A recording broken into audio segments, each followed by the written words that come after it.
मरहबा collection mall, readymade कपड़ों का भरपूर खजाना। Jeans pant, T shirt, cargo pant, night pant, बच्चे और बच्चियों के लिए अच्छे खूबसूरत और उम्दा ड्रेस। पता याद रखें, जमुर हाई स्कूल मेन रोड, जैतून हजीन मस्जिद के पास।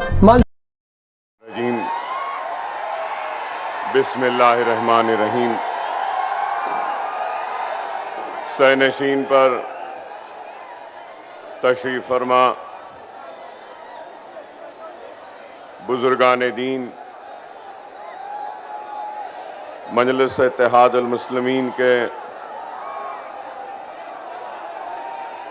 उम्मीदवार मुफ्ती इस्माइल साहब, मेरे साथी अराकीन असम्बली जनाब अहमद बलाला साहब, जनाब मेराज साहब, और इस जलसे में शिरकत करने के लिए आए हुए बुजुर्गों, नौजवान साथियों और घरों में बैठकर सुनने वाली मेरी इज्जत मां, पर्दानशीन माँ और बहनों, इंतखाबात का वक्त है। इंतखाबी सरगर्मियों का आगाज हो चुका है और 20 तारीख के दिन अवाम अपने पसंद के उम्मीदवार का इंतखाब करेगी और उसको ऐवान असम्बली में अपना नुमाइंदा बनाकर भेजेगी और इस उम्मीद के साथ भेजेगी कि वो उनके मसाइल की तर्जुमानी करेंगे, उनके दुख और दर्द को इख्तिदार पर बैठे जिम्मेदारों के सामने पेश करेंगे कि ये उनके जो है कच्ची बस्तियों में हो रहा है। यकीन मानो हमने आतंकवादी के फायरिंग के बाद बहुत नजदीक से समाज दुश्मन अनासरीन का जो है तज्जिया किया, एनालाइज किया है। ये बुराई आपके घरों तक पहुंच चुकी है। ये कब आपका बच्चा, कब इस सिलसिले में मैं भी आज आपके दरमियान में आया हूं, और अगर आया हूं तो कोई नफरत की बात करने नहीं आया हूं। अगर आया हूं तो किसी के जज्बात को ठेस पहुंचाने के लिए नहीं आया हूं। अगर आया हूं तो कोई नफरत की बात करने के लिए नहीं आया हूं। और अगर आया हूं तो यहां मजहबी मुनाफरत को फैलाने के लिए नहीं आया हूं। मैं आज आपके दरमियान में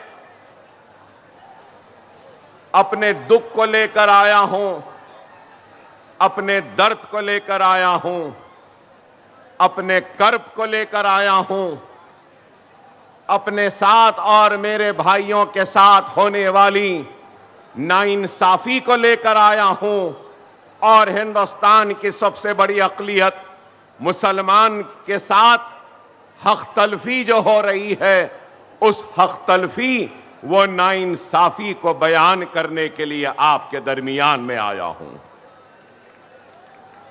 और इस बात से कोई इनकार नहीं कर सकता कि अगर किसी मुल्क की तरक्की हो या किसी रियासत की तरक्की हो या किसी शहर की तरक्की हो, तो तरक्की उस वक्त तक मुकम्मिल नहीं हो सकती जब तक के उसके तरक्की और उसकी खुशहाली का हिस्सा हर शहरी को न मिले। और हिंदुस्तान एक ऐसा गुलदस्ता है जिस गुलदस्ते में हिंदू भी है, मुसलमान भी है, सिख भी है, ईसाई भी है, पारसी भी है। इस गुलदस्ते में अल्लाह को मानने वाले भी हैं, भगवान को मानने वाले भी हैं, गॉड को भी मानने वाले हैं, तो इस गुलदस्ते में ऐसे भी लोग हैं जो अल्लाह, भगवान या गॉड को नहीं मानते। ये मुल्क सबका है। ये मुल्क सिर्फ मेरा नहीं है। ये मुल्क सिर्फ नरेंद्र मोदी का नहीं है। ये मुल्क सिर्फ राहुल गांधी का नहीं है। ये मुल्क सबका बराबर का है। और इस मुल्क में रहने वाला इस शहर और इस मुल्क पर अपना हक उतना ही रखता है जो दूसरों का है।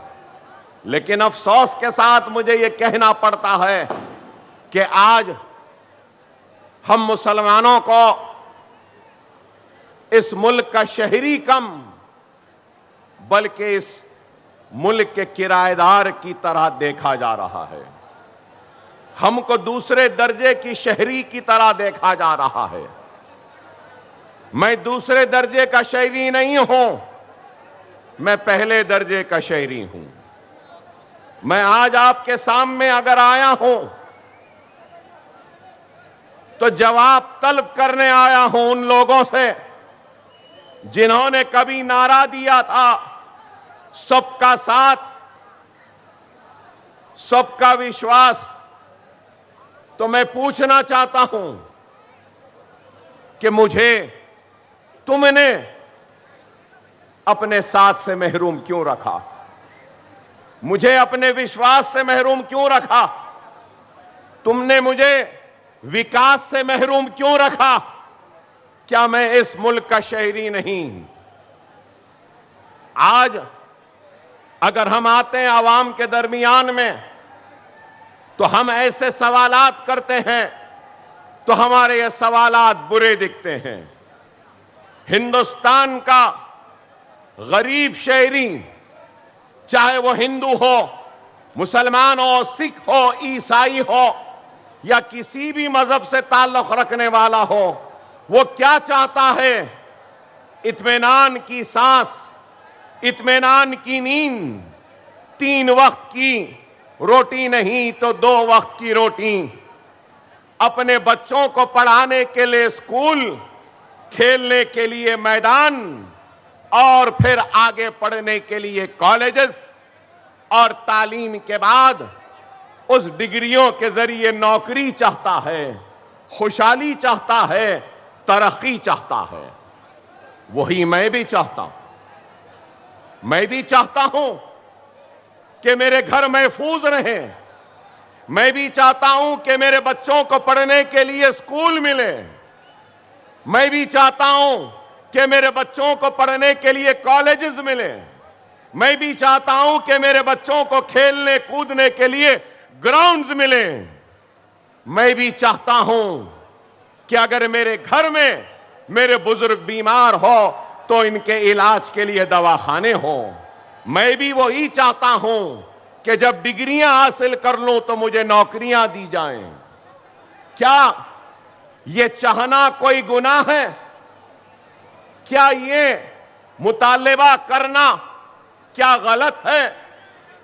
लेकिन आज जब हम इन मुतालिबात को रखते हैं तो हमको इस मुल्क का दुश्मन कहा जाता है, या फिर हमसे कहा जाता है कि ये भड़काऊ भाषण दे रहे हैं। मुझे आता ही आप बताइए, क्या इसमें कोई भड़काऊ बात है? 2 वक्त की रोटी मांगना क्या भड़काना है? क्या पढ़ने के लिए स्कूल का मुतालिबा करना क्या भड़काऊ है? क्या खेल कूद के लिए मैदानों का मुतालिबा करना क्या भड़काऊ है? क्या बीमारी के वक्त इलाज के लिए दवाखानों का मुतालिबा करना क्या भड़काऊ है? मैं आराम से अपने घर में रहना चाहता हूं, अपने बच्चों को पढ़ाना चाहता हूं और अपने मसाजिद में इबादत करना चाहता हूं। इस मुल्क के दस्तूर ने हर एक को इख्तियार दिया कि वो अपने मजहब पे कायम रह सकता है। हिंदू को इख्तियार है कि वो अपने मजहब पे कायम रहे, अपने भगवान की पूजा करे, मनादिर के घंटे बजाए। तो मुसलमान को भी इस मुल्क ने इजाजत दी है कि वो अपने मसाजिद से अज़ान की आवाज दे और नमाज पढ़े। तो इस मुल्क ने ईसाइयों को भी इजाजत दी है कि वो गिरजा घर में अपनी इबादत कर सके। पारसियों को भी इबादत दी, करने का हक व इख्तियार है। लेकिन आज ये मुल्क कहां जा रहा है? इस मुल्क का सबसे बड़ा मसला क्या है आज? सिर्फ मुसलमान का नहीं है। मुसलमान अगर बोलता है तो समझते हैं कि मुसलमान की बात कर रहा है। नहीं, मैं मुसलमान की बात नहीं कर रहा हूं, मैं इस मुल्क की बात कर रहा हूं। इस मुल्क में रहने वाले हिंदू, मुस्लिम, सिख, ईसाई की बात कर रहा हूं। मैं हिंदुस्तानी की बात कर रहा हूं, मैं भारतीय की बात कर रहा हूं, मैं इंडियंस की बात कर रहा हूं कि सबसे बड़ा मसला है तो बेरोजगारी का है, दूसरा मसला है तो महंगाई का है, तीसरा मसला है तो इसका है कि पेट्रोल डीजल की कीमतें बढ़ रही हैं, चौथा मसला है कि हिंदुस्तान की बिगड़ती हुई मईशत का है, रुपये की गिरती हुई कदर का है, डॉलर बढ़ रहा है। लेकिन आज आप बताइए, ना रोजी की फिक्र है, ना रोटी की फिक्र है, ना ही महंगाई को कम करने की फिक्र है, ना किसानों को खुदकशी से रोकने की फिक्र है, ना ही बीमारों के इलाज के लिए दवाखानों को बनाने की फिक्र है।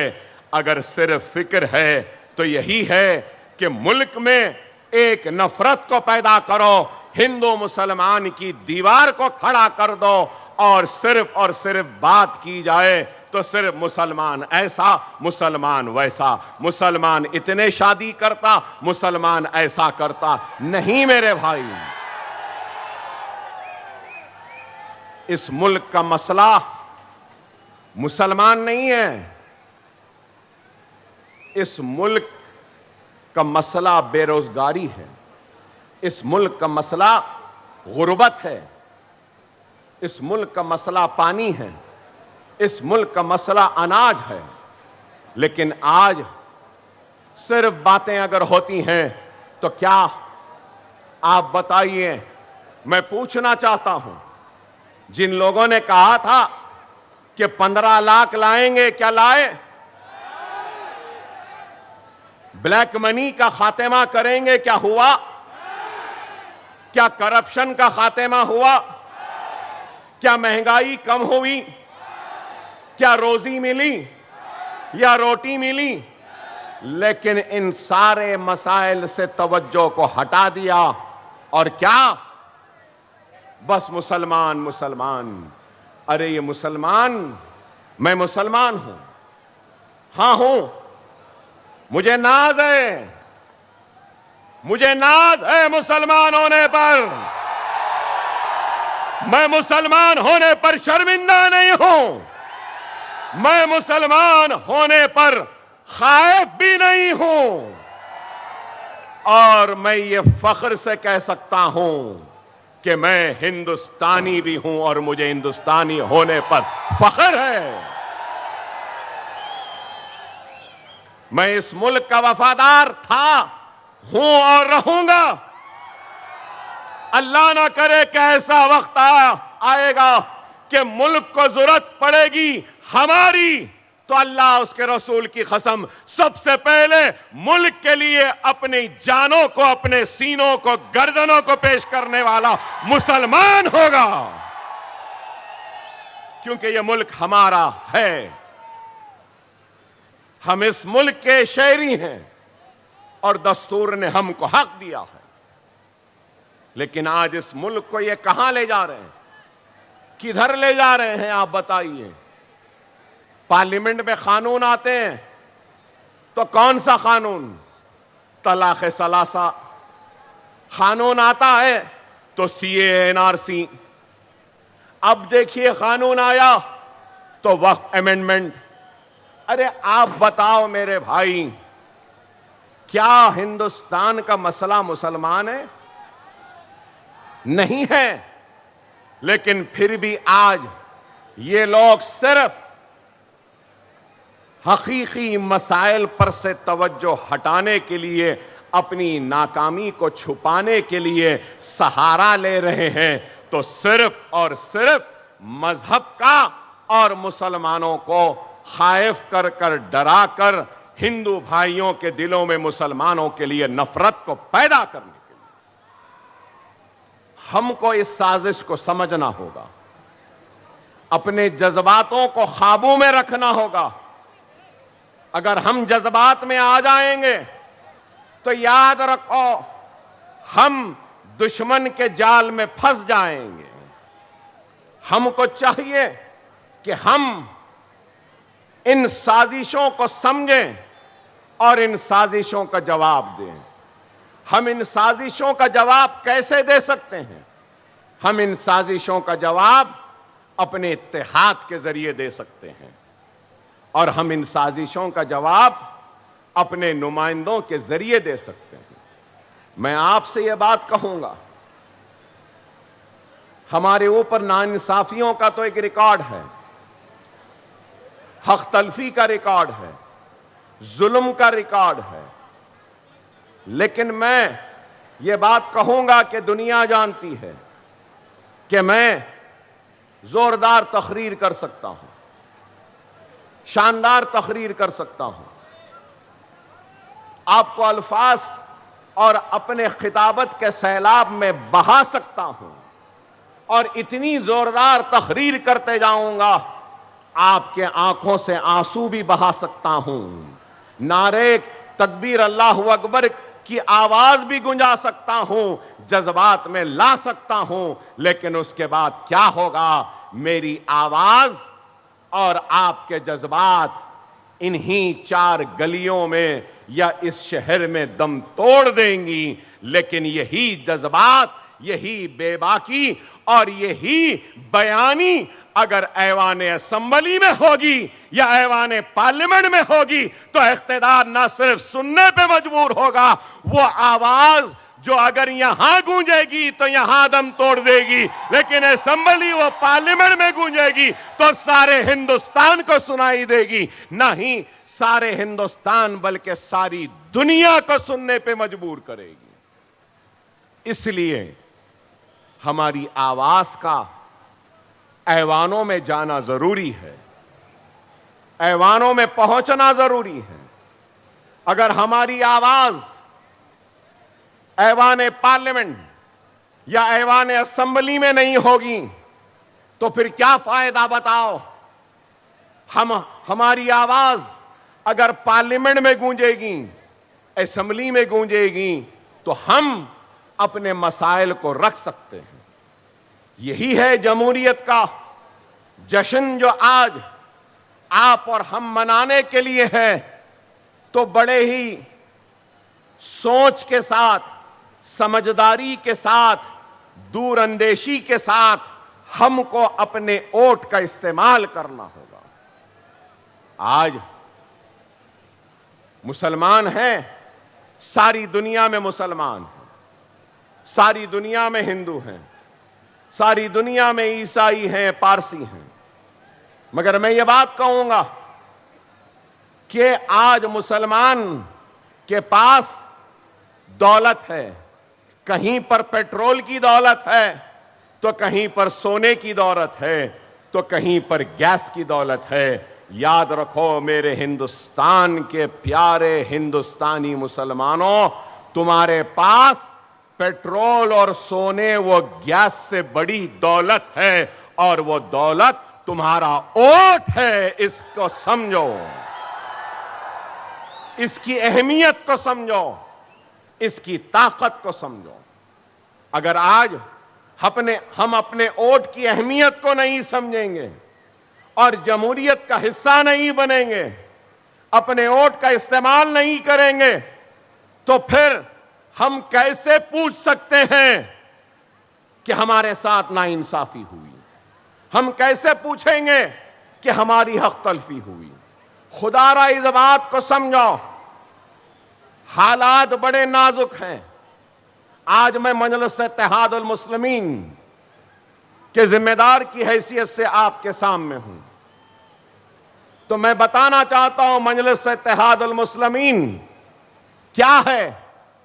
मजलिस इत्तेहादुल मुस्लिमीन हैदराबाद, तेलंगाना व आंध्रा के मुसलमानों के दिलों को फतेह करने में कामयाब हुई। तो क्यों हुई? क्या सिर्फ जज्बाती तकारीर से हुई या सिर्फ नारों से हुई? नहीं मेरे भाई, 70 बरस की जहद मुसलसिल का नतीजा है कि आज हमने हुकूमतों को मजबूर किया हमारे मसाइल को न सिर्फ सुनने के लिए बल्कि उनको हल करने के लिए। आज आप खुद गौर करो कि आज मैंने कहा आपसे कि एक गरीब क्या चाहता है, एक इंसान क्या चाहता है? स्कूल, ग्राउंड्स, खेलने के लिए कॉलेजेस। अरे आज अल्हम्दुलिल्लाह मजलिस इत्तेहादुल मुस्लिमीन का खुद का अपना मेडिकल कॉलेज है, मजलिस का खुद का अपना इंजीनियरिंग कॉलेज है, मजलिस का खुद का अपना MBA कॉलेज है, मजलिस का खुद का अपना MCA कॉलेज है, मजलिस का खुद का अपना फार्मेसी कॉलेज है, मजलिस का खुद का अपना आर्किटेक्चरल कॉलेज है, मजलिस का खुद का अपना नर्सिंग कॉलेज है, मजलिस का खुद का अपना एक 2000 बिस्तर का दवाखाना है, मजलिस का खुद का अपना एक 1500 बिस्तर का दवाखाना है, मजलिस का खुद के अपने स्कूल्स हैं, मजलिस के खुद के अपने बैंक्स हैं। आप बताओ ये काम कैसे हुआ? कैसे हुआ बताओ? आप बोलेंगे कि मजलिस सिर्फ जज्बाती बातें करती है। नहीं, हमने काम किया। और मैं कहना चाहता हूं कि हिंदुस्तान का वन ऑफ द बेस्ट नहीं तो कम से कम अच्छे कैंपसेस में अगर कोई है तो वो हमारा मजलिस का Deccan college of medical sciences का कैंपस है कि इतना है। और आपको ये भी बताता चलूं कि हमारे दवाखानों में जनरल वार्ड फ्री है, हमारे दवाखानों में नॉर्मल डिलीवरी फ्री है, हमारे दवाखानों में LACS मतलब कि अगर ऑपरेशन से बच्चा होता है तो सिर्फ 6000 रुपये में होता है, हमारे पास डायलिसिस 500 रुपये में होता है, हमारे पास CT स्कैन 500 रुपये में होता है। और मैं अपनी जात से लोग हैरत करेंगे कि हिंदुस्तान में कोई लीडर नहीं होगा। मैं खुद 10 स्कूल चलाता हूं जहां पर 25,000 बच्चों को मुफ्त तालीम दी जाती है। न सिर्फ ये, मेरे स्कूल्स में 10th की फ्री कोचिंग, PUC इंटरमीडिएट की फ्री कोचिंग, नीट की फ्री कोचिंग, नाटा की फ्री कोचिंग, लॉ सेट की फ्री कोचिंग, इंजीनियरिंग की फ्री कोचिंग। आपको सुन के हैरत होगी कि 40,000 बच्चों को मुफ्त तालीम का इंतजाम आज हैदराबाद में अकबरुद्दीन ओवैसी करवा रहा है।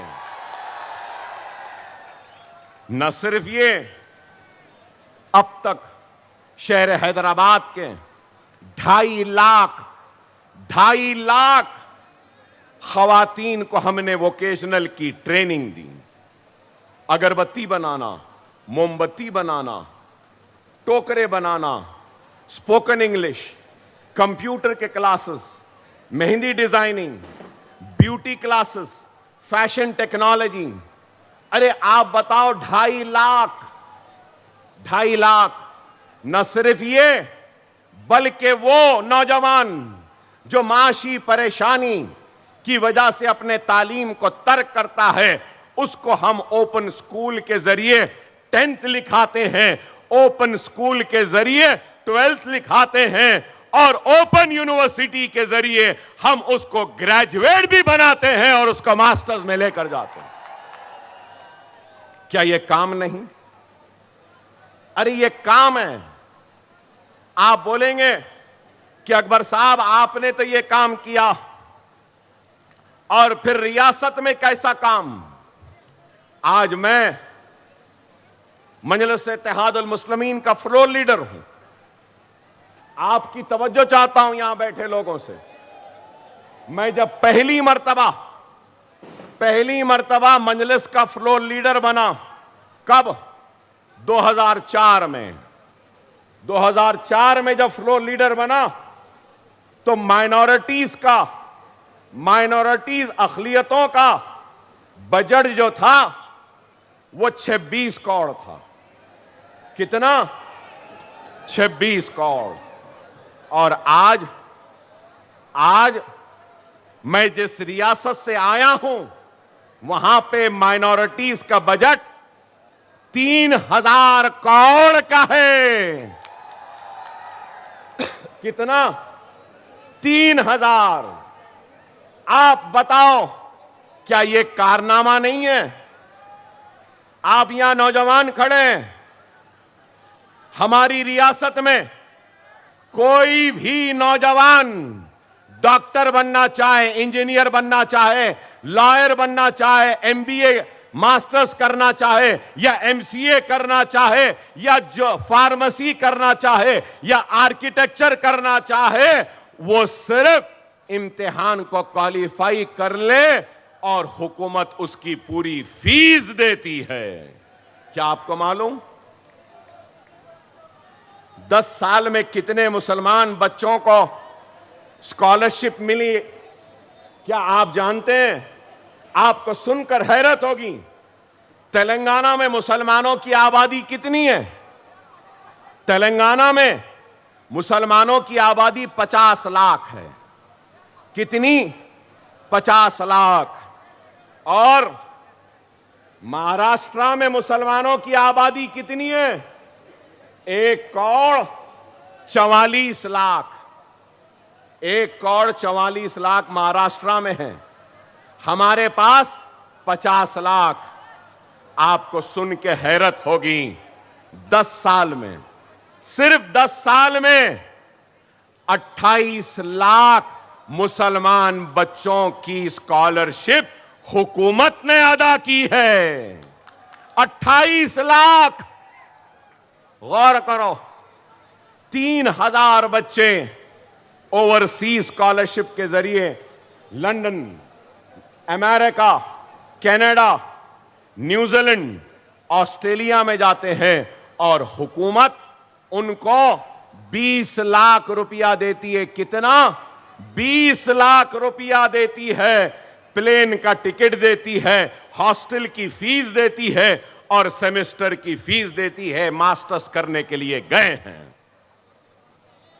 न सिर्फ ये, मजलिस की नुमाइंदगी पर शादी मुबारक एक स्कीम का आगाज हुआ। आपको मालूम, अब तक 3 लाख मुस्लिम बच्चियों की शादियां हुई हैं। 1 लाख चिल्लर रुपया, 1,01,000 दिया जाता है। 3 लाख बच्चियों की शादियां हुई हैं शादी मुबारक में। क्या यह काम नहीं?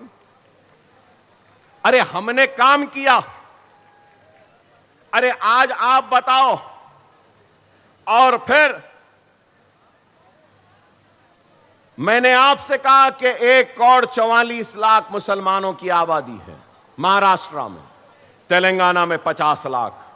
महाराष्ट्र का बजट, अगर मैं गलत हूं तो मुफ्ती साहब मुझे टोक सकते हैं, महाराष्ट्र का बजट, मुकम्मिल बजट 6,12,000 करोड़ का 6.12 लाख करोड़ का बजट है। मैं आपसे बताना चाहता हूं, तेलंगाना का बजट सिर्फ 91,000, 2,91,000 का है। और फिर माइनॉरिटी वेलफेयर का बजट महाराष्ट्र में कितना है, आपको सुन के हैरत होगी, 928 करोड़। और तेलंगाना में माइनॉरिटीज का बजट 3,003 करोड़ रुपीस है।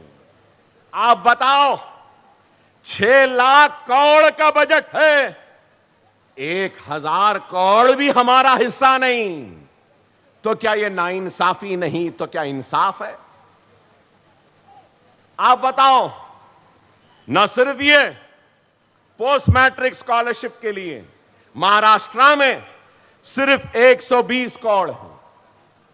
महाराष्ट्र में पोस्ट मैट्रिक स्कॉलरशिप के लिए 120, और हमारी रियासत तेलंगाना में 420 करोड़ है।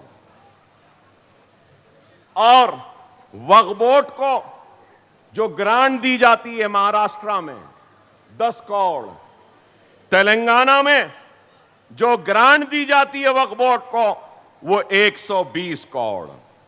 माइनॉरिटी फाइनेंस कॉरपोरेशन 500 करोड़, यहां पे बैंक लिंक सब्सिडी है। बैंक लिंक है मतलब बैंक से लिंक है। हमारे पास 450 करोड़ है, कोई बैंक से लिंक नहीं है। एक ही वक्त दे देते हैं, वो ले लेता है, कारोबार करता है और अपनी रोजी रोटी को जमाता है। ये काम है। रेजिडेंशियल स्कूल्स, क्या यहां पे एक भी मुस्लिम रेजिडेंशियल स्कूल है? आपको सुन के हैरत होगी, एक भी महाराष्ट्र में मुस्लिम माइनॉरिटी रेजिडेंशियल स्कूल नहीं है। लेकिन मैं जहां से आया हूं वहां पर 950 मुस्लिम minority residential schools and colleges है। क्या यह काम नहीं? आप बताइए, उर्दू एकेडमी, मुफ्ती साहब आप खोल कर देखिए, यहां नौजवान है, यहां प्रेस वाले भी हैं। महाराष्ट्र उर्दू एकेडमी, आपके पास इंटरनेट है तो खोल कर देखिए। नाम तो उर्दू एकेडमी है, लेकिन उर्दू एकेडमी उर्दू में नहीं है, मराठी में है लिखा हुआ। उसका वेबसाइट खोलिए, वाहरे उर्दू एकेडमी। नाम तो उर्दू एकेडमी का है, लेकिन उर्दू में वेबसाइट भी नहीं है, लिंक भी नहीं है। और फिर यहां उर्दू एकेडमी को कितने देते हैं? 2 करोड़। हमारी रियासत में 12 करोड़। चलिए, रमजान में हम रोजा रखते हैं ना, हमारी रियासत में रमजान में मुसलमानों में 68 करोड़ रुपया बांटा जाता है। साड़ी दी जाती है, कुर्ता पैजामा दिया जाता है, और उनको ईद के खुशियां मनाने के लिए करीब 68 करोड़ रुपया खर्च किया जाता है। क्या आपके पास है? चलिए ये छोड़ दीजिए, मुफ्ती साहब हैं, मजहबी हैं, यहां पे मसाजिद होंगे, है ना? मसाजिद तो है, मसाजिदों में इमाम भी है, मौजनीन भी है। हमारे पास 17,000 इमाम और मौजनीन को हर महीना 5,000 रुपया दिया जाता है। आप बताओ, क्या यहां के एक इमाम को, एक मौजन को सरकारी खजाने से 1 रुपया भी दिया जा रहा है? अरे ये हमारा काम है। और ये काम किसने करवाया? ये काम मजलिस इत्तेहाद अल मुस्लिमीन ने करवाया। अरे हम सिर्फ हुकूमतों का इंतजार नहीं करते, अपने बलबूते से भी जो होता है वो करते हैं।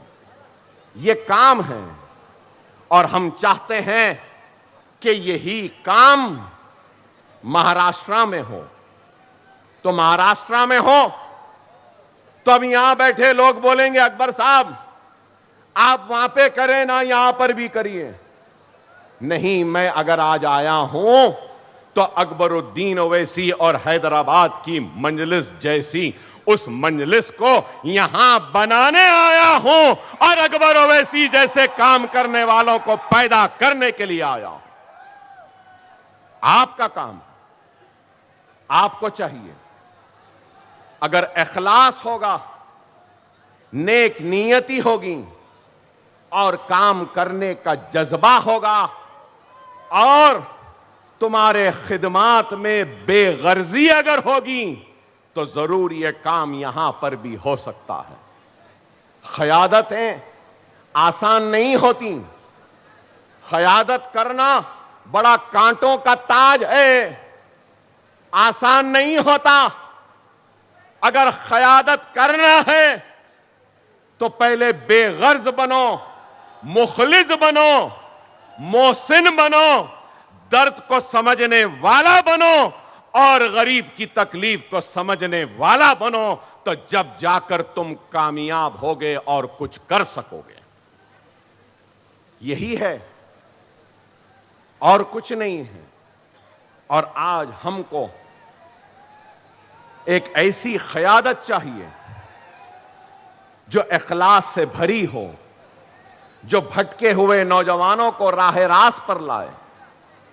नौजवानों के जोश की मैं कदर करता हूं, सलाम करता हूं आपके जोश को, आपकी मोहब्बत को सलाम करता हूं, कदर करता हूं, आपकी मोहब्बत का एहतराम करता हूं।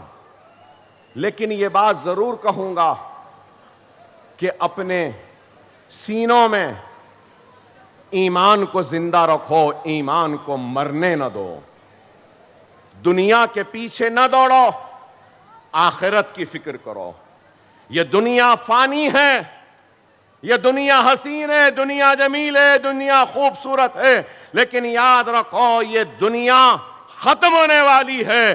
किसी को आगे तो किसी को पीछे, हम सबको दुनिया को छोड़कर जाना है, अल्लाह को मुंह दिखाना है। और अल्लाह हमसे पूछेगा कि तूने क्या किया है, तो अल्लाह के सामने हाजिर होते वक्त कुछ तो ऐसा कर लो जिससे कि अल्लाह तुमसे राजी हो जाए, अल्लाह खुश हो जाए और तुम्हारी आखिरत संवर जाए। अभी आया, लोगों ने कहा शेर आया, शेर आया। नहीं मेरे भाई, मैं कोई शेर वेर नहीं, ना ही मुझे शेर बनने का शौक है। मैं नहीं हूं, मैं शेर नहीं हूं, मैं इंसान हूं। और मैं अपने आका मोहम्मद मुस्तफ़ा सल्लल्लाहु अलैहि वसल्लम के गुलामों के गुलामों के गुलामों के गुलामों के गुलामों के गुलाम हूं। मैं शेर नहीं हूं, मगर यह जरूर है मैं तुमको शेर बनाने आया हूं। शेर बनना है, शेर बनना है, शेर बनना है, अपने हक के लिए लड़ना है, इंसाफ के लिए लड़ना है। तो आसान है, आसान है। क्या है बोलूं?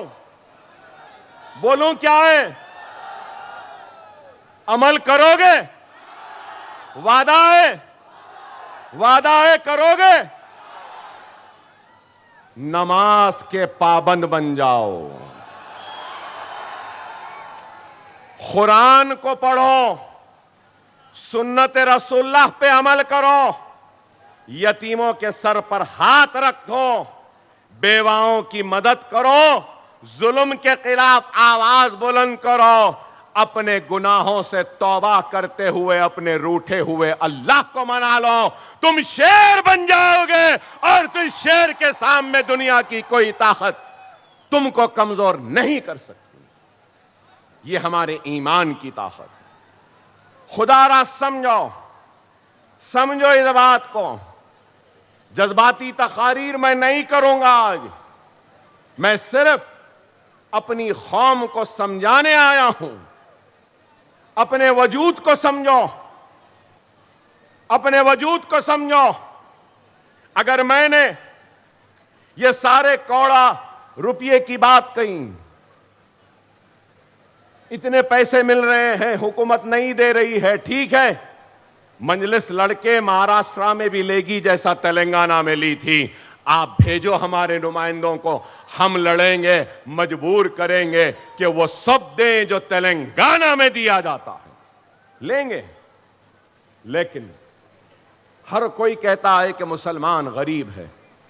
बेशक गरीब है, बेशक गरीब है, पिछड़ा हुआ है, पसमानदा है, सबसे पीछे है, लेकिन हमारे पास एक बहुत बड़ी दौलत है जो किसी के पास नहीं, और वो दौलत ईमान की दौलत है, वो ताकत कलमे की ताकत है, ला इलाहा इल्लल्लाह मुहम्मदुर रसूल अल्लाह। ये बहुत बड़ी ताकत है। कई उलमाओं ने अपनी किताबों में लिखा है कि अगर कोई कलमा पढ़ ले सदके दिल, सच्चे दिल से, तो ला इलाहा इल्लल्लाह मुहम्मद रसूलुल्लाह कलमा पढ़ते पढ़ते समुंदर को भी पार कर सकता है। अरे ये ताकत है, ये ताकत है तुम्हारे पास। अरे इस ताकत को समझो, अपने जिंदगियों में तब्दीली लाओ, अपने जिंदगियों में एक तब्दीली लाओ। खुदारा ये इलेक्शन तो आते रहेंगे, जाते रहेंगे, अपने जिंदगियों में इस्लाह लाओ, गुनाहों से परहेज करो, हराम से परहेज करो, नेकी को इख्तियार करो, मसाजिदों का आबाद करो। अगर मसाजिद आबाद रहेंगी तो कोई तुम्हारे मसाजिदों पे बुरी नजर उठाना का सोचेगा भी नहीं। हम बेनमाजी हो गए, मसाजिदें वीरान हो गई और दुश्मन की नजरें पढ़ने लगी। खुदारा इन बातों को समझो। आज मुल्क के हालात क्या हैं मुझसे बेहतर आप जानते हैं। मुल्क कहां जा रहा है, किधर जा रहा है, आप बताइए। औकाफ वक्फ अमेंडमेंट बिल आया, क्या है, गुमराह किया जा रहा है। आज सारी तवज्जो कहां है, सारी तवज्जो वक्फ बिल पर है, सब लोग उसी पे लगे हैं। मुसलमानों के औकाफ की जमीन इतनी, मुसलमानों की ऐसी, मुसलमानों की वैसी।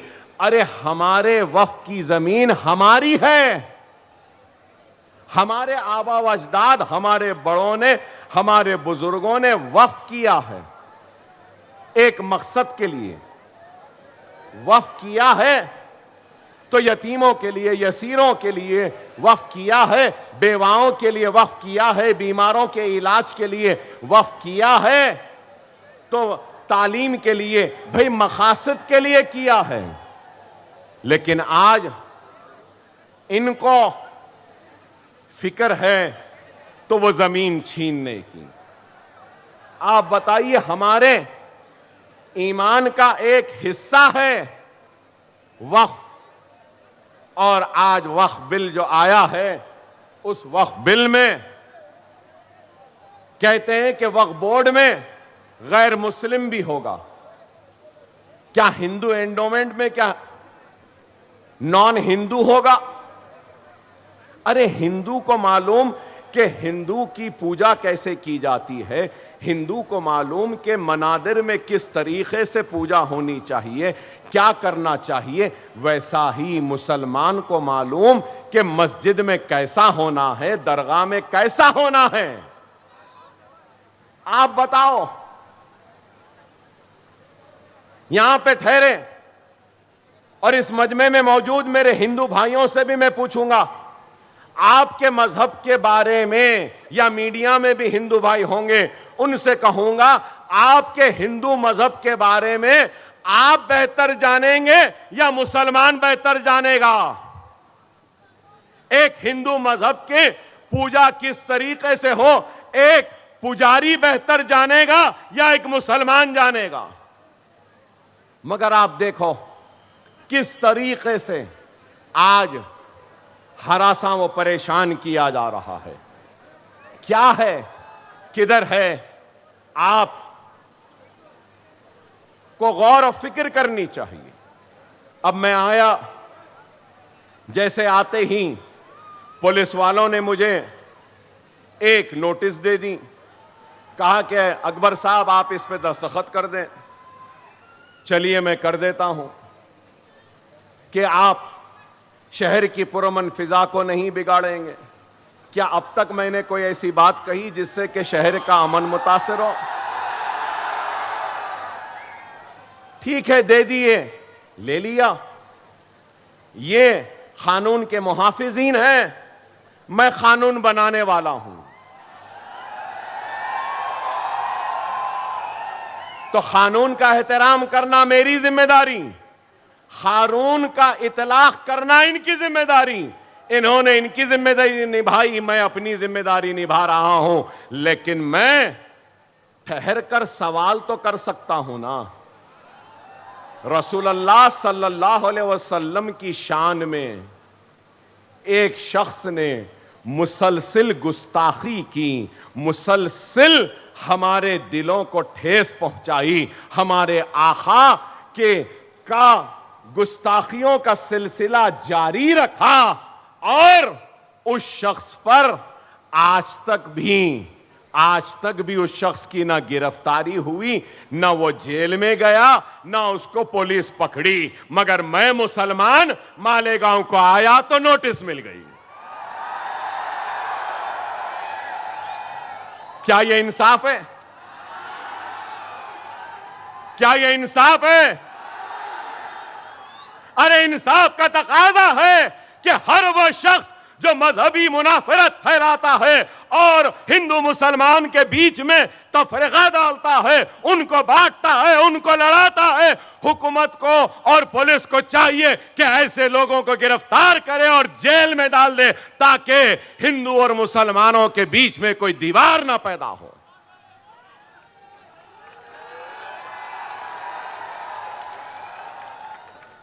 मैं एक बात कहना चाहता हूं और एक मुतालबा करना चाहता हूं। अगर मेरे मुतालबे को आप सारे लोग कबूल करते हैं तो जोरदार नारा लगाना। मजलिस इत्तेहादुल मुस्लिमीन की तरफ से अकबरुद्दीन ओवैसी आज इस जलसे के जरिए इस अवाम की मौजूदगी में यह मुतालबा करता है कि रसूलुल्लाह की शान में गुस्ताखी करने वाले को फौरन गिरफ्तार किया जाए, जेल में डाला जाए। क्या आप मंजूरी देते हैं? नारे तकबीर, नारे तकबीर, नारे तकबीर।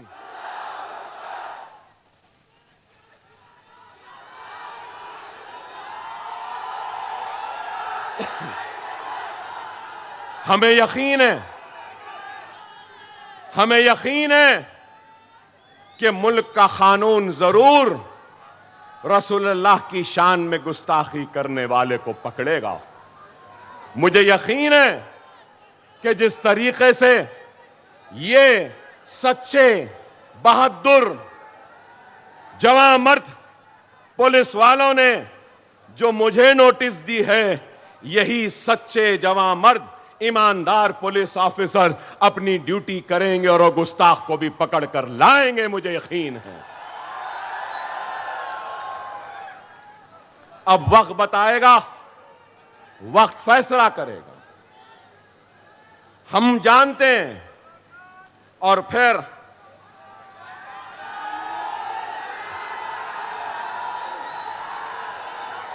आप बताइए कि उत्तर प्रदेश के वजीर आला, उत्तर प्रदेश के चीफ मिनिस्टर ने एक बयान दिया और बयान में कहा, बटोगे तो कटोगे। यहां मीडिया वाले बैठे हैं, मैं मीडिया वालों से एक छोटा सा मशवरा दूंगा आपको। जरा योगी साहब से पूछिए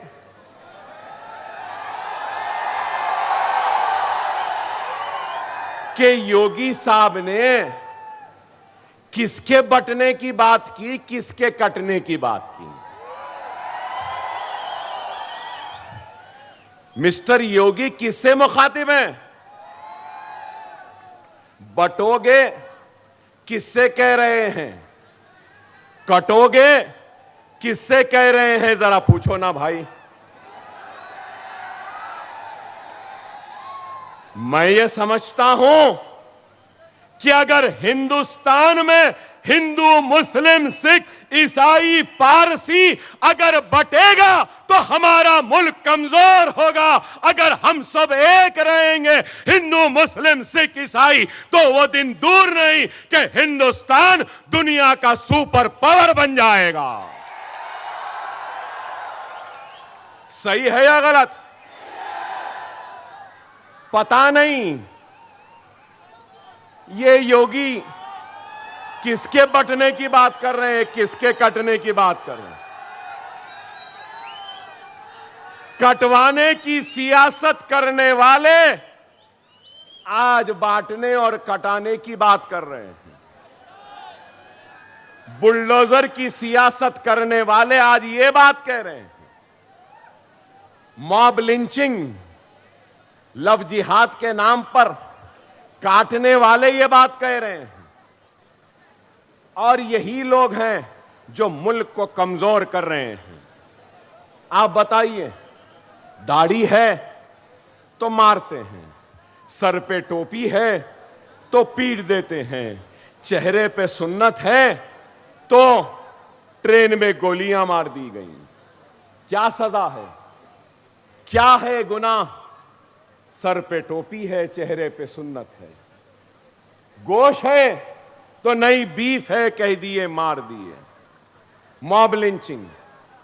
अरे आप बताओ, घर वापसी के नाम पर अब वक्फ एक्ट है, तो आप गौर करो मेरे भाई, ये सब चीजें क्या हैं। मैं आज इस जलसे से न सिर्फ मुसलमानों से बल्कि मेरे हिंदू भाइयों से अपील करूंगा कि खुदारा ये मोदी योगी के बातों में ना जाओ, इस मुल्क को कमजोर होने मत दो। ये मजहब और नफरत की सियासत से एतराज करो और तरक्की के सियासत को थमा लो। आओ हम और तुम मिलकर इस मुल्क को आगे बढ़ाएंगे। लेकिन आज क्या हो रहा है बताइए। मैं आपसे यही अपील करने आया हूं कि खुदारा समझो हालात क्या हैं। हालात क्या हैं? आज आप महाराष्ट्र की सियासत को देखिए, महाराष्ट्र की सियासत को देखिए कि क्या है। मैं हमारे पुलिस ऑफिसर्स से रिक्वेस्ट करूंगा, प्लीज, डिस्टर्बेंस हो रहा है साहब, 10 मिनट है, मुझे बोलने दीजिए प्लीज प्लीज। और मैं पब्लिक से भी रिक्वेस्ट करूंगा कि जो जहां है वहां ठहर जाएं। देखो ये अपनी ड्यूटी कर रहे हैं, ठहर जाओ। 10 मिनट है, मैं खत्म कर दूंगा अपनी तकरीर, समझो। 10 मिनट हैं।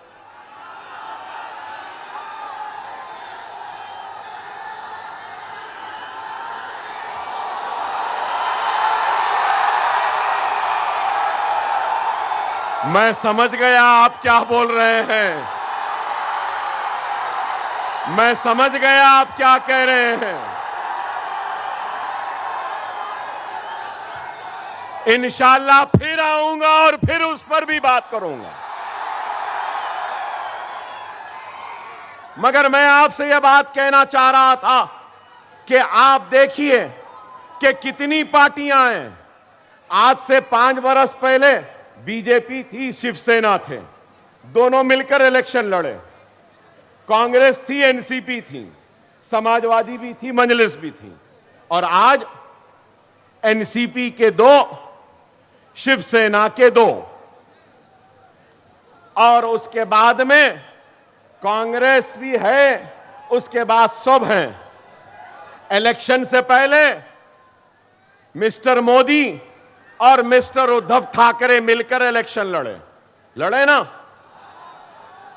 इलेक्शन के बाद मिस्टर ठाकरे अलग हो गए, मिस्टर मोदी अलग हो गए और मिस्टर ठाकरे मिस्टर पवार से मिल लिए और मिस्टर ठाकरे उसके बाद में फिर मिस्टर राहुल गांधी से भी मिल लिए ना।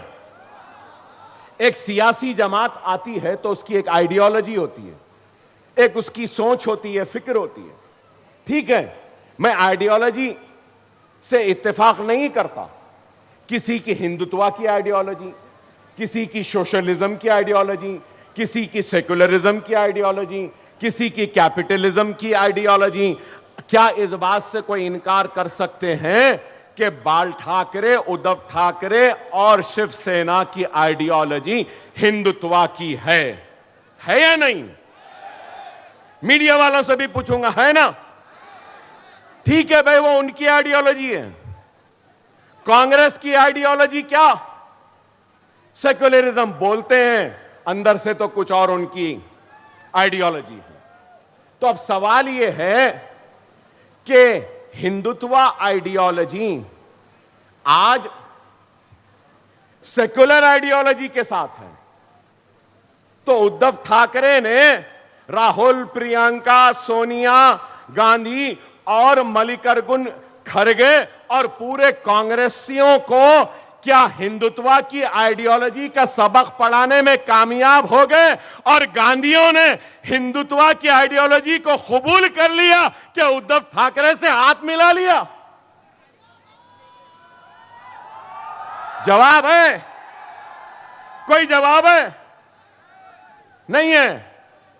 मिस्टर मोदी हिंदुत्व के चैंपियन, मिस्टर योगी हिंदुत्व, खैर उनकी आइडियोलॉजी है, उनकी आइडियोलॉजी है, मुबारक उनको। और मिस्टर मोदी ने क्या कहा?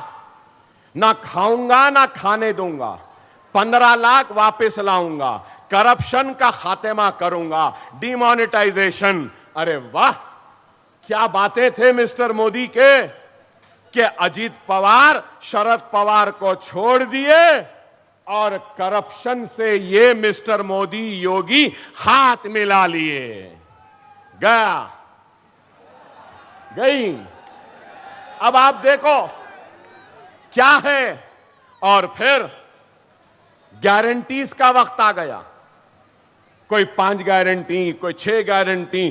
कांग्रेस शायद आज ऐलान करने वाली थी उनका मैनिफेस्टो। हमारे रियासत में भी कई गारंटीज दिए हैं।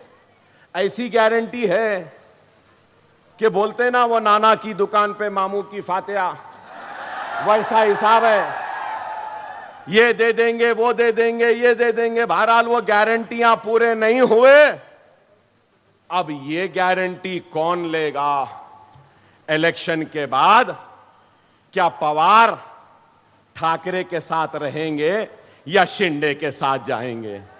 ये गारंटी कौन लेगा? क्या शिंदे पवार के साथ रहेंगे या फिर गांधीयों के साथ चले जाएंगे? गांधी क्या गारंटी लेंगे कि वो बीजेपी के साथ नहीं जाएंगे? अरे ये इसकी सियासत में, महाराष्ट्र की सियासत में ना कोई आइडियोलॉजी रही, ना कोई उसूल रहे, ना कोई अक़दार रहे, कुछ नहीं रही। सिर्फ इख्तिदार की कुर्सी होना है। याद रखो, याद रखो, हमारा कोई नहीं है, सिर्फ हम वोट बैंक की तरह इस्तेमाल करते हैं। हमारे पास अपनी आवाज नहीं थी, अपनी जमात नहीं थी।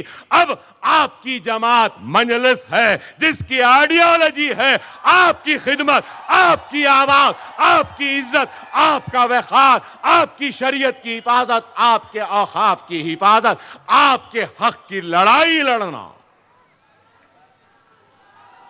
खुदारा मेरी बात को समझो, मेरी बात को समझो। महाराष्ट्र सियासी मेस में है, मेस कहूंगा, पॉलिटिकल मेस है। यह सुनहरी वक्त है। यहां पे कई किसान होंगे, यहां पे कई किसान होंगे, एक वक्त बीज बोने का होता, दूसरा वक्त फसल को तैयार करने का होता, तीसरा वक्त फसल तैयार होती है, चौथा वक्त फसल को काटने का होता है। याद रखो मेरे प्यारे भाइयों, ये फसल बोने का वक्त नहीं है, फसल काटने का वक्त है। समझो मेरी इस बात को। अगर मंजलिस के 5 या 7 एमएलए आ गए ना 16 में से, तो मेरी इस पेशन गोई को याद रख लो, तुम्हारी और हमारी के मर्जी के बगैर कोई तख्त पे नहीं बैठ सकता। हम बादशाह गर होंगे, और जब हम बोलेंगे कि क्या दे रहे बच्चों को स्कॉलरशिप दो, यहां पे पावरलूम को मजबूत करो, अपैरल पार्क अमरावती में आया, अपैरल पार्क को मालेगांव में लेकर आओ, हम कहेंगे यहां की सनत को उजड़ने से बचाओ, यहां के बच्चों के मुस्तकबिल के लिए लड़ेंगे, और हम कहेंगे हमको ये होना, ये होना, ये होना, ये होना। जो हमको देगा हम कहेंगे बैठ जा हमारे सदक़े, हमारे जूतियों के तुफैल में बैठ जा। हमारा वो मौक़िफ़ है। खुदारा समझो, अव्वलीन हमारी जिम्मेदारी क्या है? सबसे पहली जिम्मेदारी है बीजेपी शिंदे अजीत पवार को शिकस्त देना। देंगे ना? चाय वाले को हराएंगे ना? वो योगी को हराएंगे ना? वो करप्ट अजीत पवार को हराएंगे ना? वो शिंदे को हराएंगे ना? उसके बाद में जिम्मेदारी है तो क्या है? मंजलिस जहां है इसको जिताना। जिताएंगे ना? होशियारी से वोट का इस्तेमाल करो, कहीं ऐसा ना हो जाए कि आपका वोट बीजेपी के दामन में ना चला जाए। खुदारा अपने वोट का सही इस्तेमाल करो। अभी 2 मिनट है, 2 मिनट है। अपने वोट का सही इस्तेमाल करो। अगर मैं यही कहूंगा मंजलिस को भी नहीं देना चाहते हैं, तो यह समझ लो अच्छाई और मुकाबले में अगर कोई है तो बुराई है। अपने वोट को अच्छाई के लिए इस्तेमाल करो, अपने वोट को खुशहाली के लिए इस्तेमाल करो, अपने वोट को नशा मुक्त मालेगांव बनाने के लिए इस्तेमाल करो, अपने वोट को जालिमों के खिलाफ इस्तेमाल करो, अपने वोट को उन लोगों के हक में इस्तेमाल करो जो आपकी आवाज बनते हैं। अकबरुद्दीन ओवैसी आपका था, आपका है, आपका रहेगा। वादा किया था स्कूल बनाऊंगा, इंशाअल्लाह ताला स्कूल जरूर बनेगा, ये मेरा वादा है। आसमान में 20 तारीख को सिर्फ पतंग पतंग पतंग पतंग रहेगी। नारे